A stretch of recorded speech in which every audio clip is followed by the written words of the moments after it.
Hörmətli xanım sədr, hörmətli həmkarlar, hörmətli mətbuat nümayəndələri. Azərbaycanın da yer aldığı regionun bugün müəyyən geosiyasi çağırışlarla üz-üzə qalması faktı göz qabağındadır. Söhbət ondan gedir ki, ölkəmizin cənubunda və şimalında yerləşən dövlətlər faktiki olaraq münaqişə vəziyyətindədir və bu kontekstdə təbii ki, hər bir dövlət özü öz sabitliyinin qorunmasına, sərhədlərinin təhlükəsinin təmin olunmasına məsuliyyət daşıyır və bu mənada quru sərhədlərimizin bağlı qalması ilə bağlı verilən strateji qərarın həyatda özünü necə doğrultmasını biz bir daha şahid olduq. Bu, dövlətimizin strateji maraqlarının təmini məqsədilə verilmiş qərar idi. Məsələ zaman-zaman mətbuatda və ictimaiyyət arasında mövzu olduğundan hesab edirəm ki, bu ali kürsüdən də bəzi məqamları bu kontekstdə yenidən gündəmə gətirək.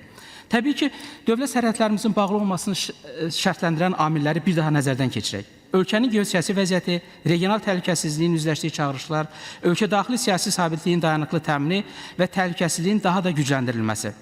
Ermənistanın işğalına son qoyulsa da, sərhədlərin delimitasiya və demarkasiyası üzrə komissiyalar fəaliyyət göstərsə də, şərti sərhəddə gərginlik tam aradan qalxmayıb. Nəzərə almaq lazımdır ki, Ermənistanın təcavüzünə görə təxminən 700 kilometr sərhədimiz bu dövlətlə, 132 kilometrlik dövlət sərhədimiz isə cənubda İranla 30 il ərzində işğal altında olmuşdur. İşğala və onun nəticələrinə görə Azərbaycanın dövlət orqanları bu ərazilərdə öz yurisdiksiyasını 30 il ərzində icra edə bilməmişdir.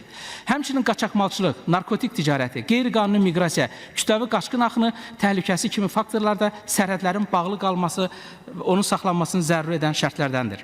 Quru sərhədlərinin bugün də bağlı saxlanması Azərbaycanın milli təhlükəsinin gücləndirilməsi, xarici təhdidlərdən müdafiə olunması və ölkədə sabitlik mühitinin dayanıqlı möhkəmləndirilməsi üçün strateji əhəmiyyətli bir qərardır.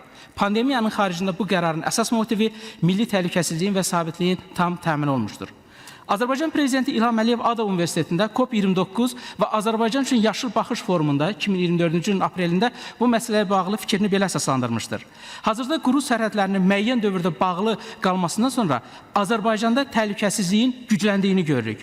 Biz kənardan gələn ciddi təhdidlər və problemlərlə üzləşmişdik. Bütün bu potensial risklərimizin kənardan gəldiyini söylədikdə mən bunu nəzərdə tuturdum. Quru sərhədlərimizin bağlı qalması təbii ki, strateji maraqları təmin etmək məqsədi daşıyır. Hazırda bütün ölkələrlə hava və dəniz yolları açıqdır. Eyni zamanda humanitar məqsədlərlə quru sərhədlərimizin də bu günlərdə açıq olduğunun şahidi olduq. Bizə çoxsaylı dövlətlərdən edilən o humanist çağırışları nəzərə alaraq həm xarici dövlətlərin, vətəndaşlarının, diplomatlarının, eləcə də 1000-ə yaxın Azərbaycan vətəndaşlarının İranla, cənubda olan quru sərhədlərimizin açılmaqla təhlükəsiz şəkildə təxliyə edilməsi üçün yaradılmış bir şəraitin şahidi olduq. Bu mənada müqayisəli təhlillər aparsaq görərik ki, sabitlik olmasa nə əhalinin rifahı, nə də ki, dövlətin və cəmiyyətin inkişafı təmin oluna bilməz. Bu mənada bu verilən strateji bir qərarı bir daha dəstəkləyirik və